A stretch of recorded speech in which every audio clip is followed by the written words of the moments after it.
Muito obrigado. Boa tarde a todos.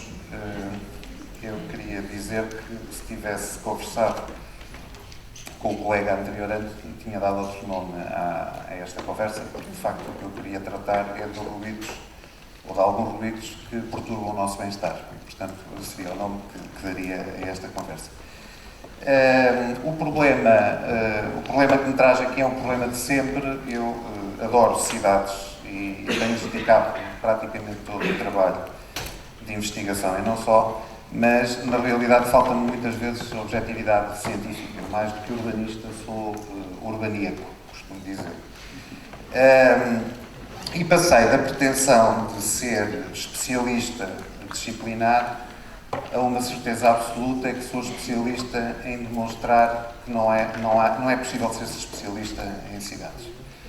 É um objeto muito complexo e comovente, na maior parte, pelo menos a mim, que me move, por isso é que escolhi o tema que tenho aqui hoje.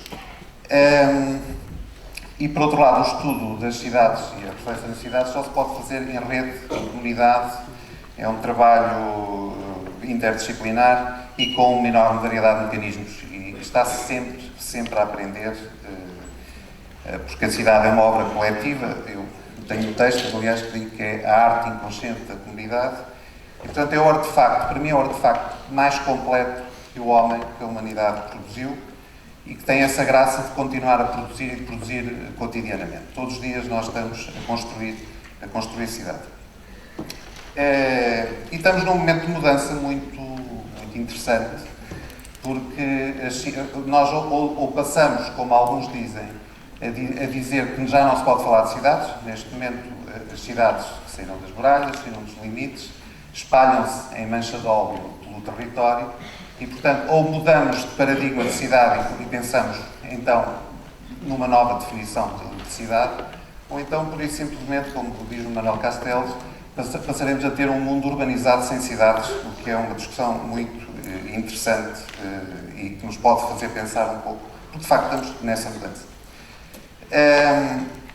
Portanto, a análise e a ação são deste tipo de organismos, tem que ser feita como são organismos muito complexos, nós temos que dividir os problemas em problemas simples, e a ideia hoje, no final, é um pouco falar de algumas questões muito simples. É evidente, sem perder as ligações que eles têm, estas várias fatias em que nós gostamos da realidade, isso se faz em qualquer disciplina, e não apenas nestas questões do urbanismo e do ordenamento do território. Porque é nessas articulações entre os vários níveis digamos, destes cortes que nós fazemos que estão os genes da evolução, não é? Portanto, e o desafio desta conversa era precisamente num nível muito importante, falar de um nível muito importante da atividade urbanística, que hoje em dia sempre foi cada vez mais, que é o da participação pública, da participação dos cidadãos, cidade em função dos cidadãos que têm que participar na discussão da sua transformação e da sua evolução. Portanto, de certa maneira, o que era mais importante era dizer que o urbanismo é uma matéria acessível, não é uma matéria de especialidades, e que nós temos todos a obrigação de, entre aspas, de ser urbanistas. E, para isso, no início, ia só passar aqui 2 ou 3 chaves da forma como eu vou vendo estas questões. Os organismos vivos, e é preciso ter aqui em linha de conta a distinção entre organismo e ser. Estou a falar de um organismo vivo, é evidente que a cidade não é um ser vivo, mas são integrados por outros. Portanto, há uma espécie de efeito de escala, e as cidades são integradas por organismos vivos, os mais importantes dos quais são as pessoas, mas formando elas em si um organismo. Quando esta organização é posta em causa por algum fator externo, sejam eles grandes ruídos, grandes intervenções ou pequenos ruídos, põe-se em causa o sistema, põe-se em causa este equilíbrio, e portanto isto são ideias absolutamente simples, mas a verdade é que quando o sistema volta a equilibrar-se, nós tivemos um processo de evolução, e isto é o que acontece cotidianamente nas cidades. Portanto, olhar para as cidades como organismos e não como matéria física, digamos, apenas matéria, apenas edifícios, estradas, etc. sendo que, de facto, entre os organismos da cidade é o mais complexo, como eu disse no início. Portanto, há uma espécie de as células, as células da cidade são os cidadãos.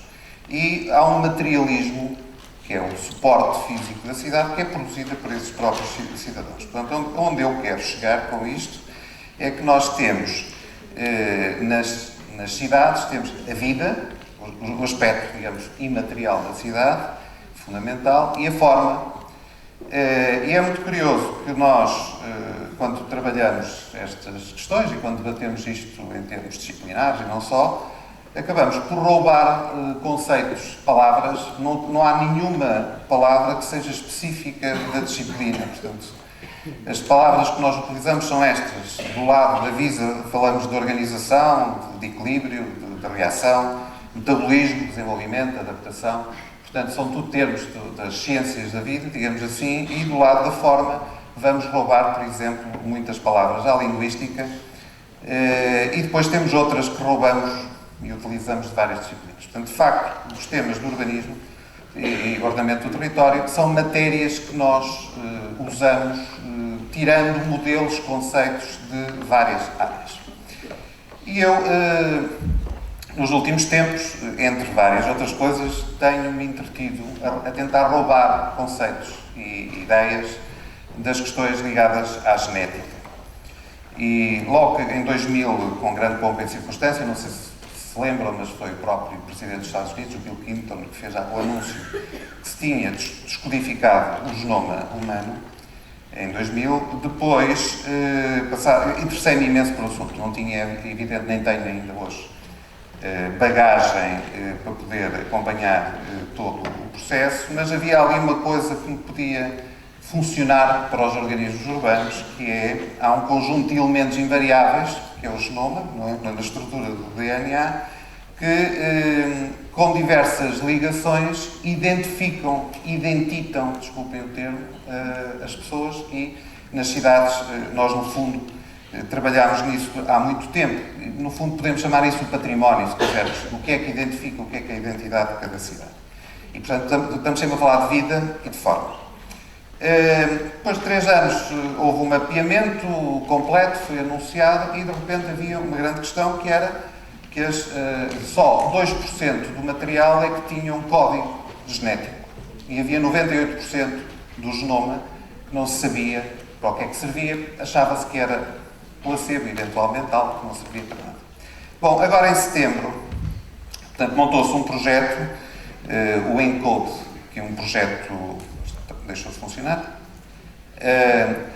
que é um projeto que durante os últimos 9 anos esteve a estudar os outros 98%, chegaram longe, chegaram a uma conclusão, foi publicada agora há pouco tempo, por várias revistas, 30 e tal papers, estão reunidos na net, a Nature tem um site sobre isso, em que, em síntese, diz uma coisa extraordinária e que me recompensou naquilo que me interessava no que diz respeito à cidade, é que esses 98% são determinantes do funcionamento dos 2%.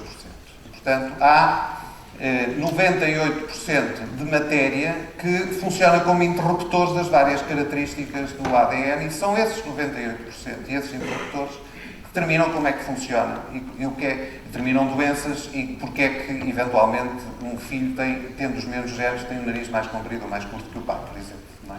E, portanto, dando um exemplo muito simples. Bom, isto é fantástico e é no que diz respeito às cidades, porque o que é interessante, e é ali, aliás, que se encontram os trombos, os ruídos, as doenças, e, portanto, o grande interesse neste momento da genética é precisamente a esse nível. A questão é, há cidades, e, portanto, transpondo isto para as cidades, nós nas cidades normalmente identificamos-las por ícones, por monumentos, por ex-libris, que são 2%, façamos de conta, também se forem 5 não faz diferença nenhuma, e o resto aparentemente não conta, mas na realidade o resto é que conta. Na realidade o resto é que determina a forma como nós vivemos. Portanto, quantas cidades são absolutamente antipáticas e disfuncionais e têm os monumentos impecáveis e nós não percebemos que isto não está a funcionar. Podem passar, por favor. Eu dou o exemplo, agora para trás, eu dou o exemplo de Lisboa. Lisboa é uma cidade que toda a gente considera como uma das cidades mais bonitas do mundo. Se nós analisarmos e contabilizarmos a quantidade de edifícios notáveis e os compararmos em qualidade e quantidade com centenas de cidades em todo o mundo, percebemos que Lisboa não tem, estatisticamente, se quisermos, essas qualidades, essas quantidades, mas tem uma estrutura urbana, tem uma lógica, tem um genoma, tem os tais 98% que determinam que o todo aqui é verdadeiramente mais do que a soma das partes. E, portanto, eu era aqui que queria chegar um pouco a um ponto de chegada, porque nós, no fundo, podemos passar, esta questão do genoma património urbano é constituído por topografia, por edifícios, por luz, por clima, por imensas coisas que fazem parte da estrutura identitária da cidade e que efetivamente não têm propriamente que ver com o monumento A, B ou C. Bom, isto tem uma importância grande porque nos leva a uma reflexão sobre, então, o que é o genoma urbano, não é? O que é que se passa, o que é importante nessa estrutura. Por outro lado, se nós conhecermos qual é o genoma de cada cidade, podemos perceber como é que a cidade pode continuar a crescer harmoniosamente, ou pelo menos quando fazemos intervenções de grande carga, de grande impacto, como é que ela depois se vai recompor, como é que se dá a tal evolução, mas uma evolução sustentada e que não produza grandes efeitos. Uma grande intervenção foram feitas em muitas cidades, por exemplo aqui em Coimbra, finais do século XIX, é a construção do aterro para a construção da linha de ferro junto ao rio, os muros, etc. É evidente que provocou uma alteração profundíssima na paisagem urbana, na própria estrutura da cidade, mas recompôs-se e nós hoje isso está perfeitamente integrado. Mas, portanto, são intervenções que se desestabilizam, mas têm que ser controladas. E nós hoje em dia estamos a fazer muitas intervenções que se estabilizam e sem termos a medida, digamos, do impacto que isso pode gerar. Bom, mas tudo isto compara, pode passar, por favor, compara as cidades, e é um tema de passagem, sempre houve, desde o Renascimento, pelo menos, esta ideia do antropomorfismo arquitetónico e urbanístico e da ligação dos organismos arquitetónicos e a comparação do corpo humano e das cidades que tinham uma cabeça e que tinham depois membros, etc. Portanto, é um tema muito interessante, mas que não nos leva hoje a lado nenhum daquilo que eu queria chegar. Onde eu queria chegar, para simplificar, era dizer que me parece que há dois níveis em que a população em geral, os tais que acham que isto é uma matéria de urbanistas e de especialistas, podem empenhar-se. E hoje em dia, um dos temas é claramente o da participação cidadã. Eu tinha dois temas que queria deixar.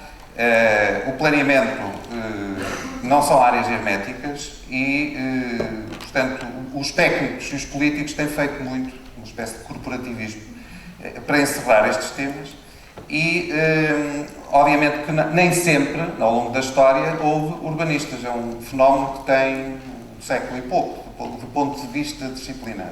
E as cidades construíram-se e fizeram-se, não é? E, portanto, o que não quer dizer que hoje possamos passar sem eles, nós hoje temos é que atuar com eles. Portanto, a arquitetura e o urbanismo são direitos públicos e muito disto poderíamos agora ir discutindo, mas, como tenho um tempo limitado e queria aqui fazer um exercício, o que eu queria dizer é que, efetivamente, temos que saltar. Não temos tempo para romper esse bloqueio criado disciplinarmente e pela lei, por uma série de pressupostos. A lei prevê a participação pública numa série de atos a nível dos planos, mas não é isso que é suposto. Nós temos que ter uma atitude militante, cotidiana, em relação à cidade. E, portanto, eu queria fazer dois exercícios a partir de um tema que me parece interessante, que é este dos clever details, os pequenos detalhes. Os pequenos detalhes, por exemplo, desta imagem que funcionam rigorosamente ao contrário. Portanto, a questão que se coloca é que na cidade os tais ruídos, e hoje vinha falar de ruídos, no fundo tem muito a ver com Deus está nas pequenas coisas. E ia fazer 2 exercícios na cidade de Coimbra, utilizando a cidade de Coimbra, um num local, num sítio, olhando em redor, e outro fazendo um percurso para vermos como esta questão da manutenção e da participação é interessante. Porque a manutenção, como nós sabemos, evita as grandes intervenções, inclusivamente evita as renovações, ou pelo menos dilata consideravelmente esse espaço de tempo. E num período em que falamos de contenção de custos, num período ao mesmo tempo em que temos de crescimento demográfico, as cidades estão, o espaço tende a contrair, o número de cidadãos não justifica a expansão urbana, nós temos que voltar aos centros, temos que olhar para os centros, temos que amar os centros e criar condições para funcionarmos dentro deles. Portanto, um dos exercícios podemos começar a fazê-lo, é numa zona da cidade e eu vou chamando a atenção para os pequenos detalhes. E basta olhar em redor e são detalhes em que nós, como cidadãos, podemos ter alguma intervenção.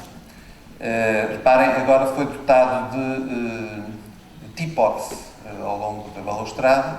Podemos passar ao lado, portanto, este sítio toda a gente conhece. Do lado direito, reparem nos pequenos detalhes, pode passar, os pequenos detalhes que vão perturbando a cidade. Nós passamos por aqui todos os dias e não vemos.